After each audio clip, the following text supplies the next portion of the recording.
there's this very simple message coming through here in this first half of James chapter 2. Believers must not show favoritism. I think this is a very easy thing to read. We read it very easily. We understand what James is saying here, but I think it's a very different thing to live it. In English we say, you shouldn't judge a book by a cover. Again, that's a simple thing. It's very easy to say that, but it's very different to say that when that book is standing in front of you and they are smelly and dirty. It's a very different thing. And I think that's the challenge that we face with a scripture like this. It's not hard to understand. It's very difficult to live.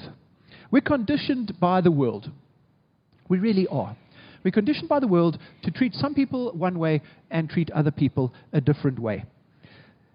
Let me give you some examples. We have those that we place on pedestals. They have got great humor. They've got certain positions in society. They're gifted with music, or they're gifted with great acting abilities.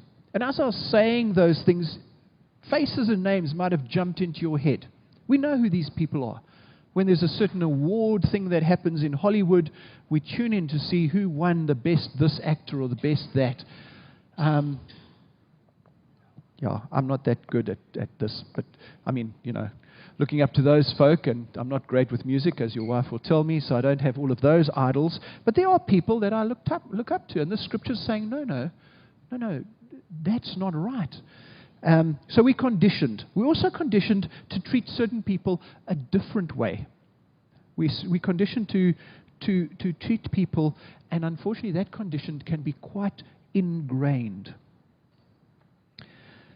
We live in a world, but we have to remember that we are told this. If you belong to the world, it would love you as its own. As it is, you do not belong to the world, but I have chosen you out of the world. That is why the world hates you. Or in Romans, Paul says, do not conform to the patterns of this world, but be transformed by the renewing of your mind.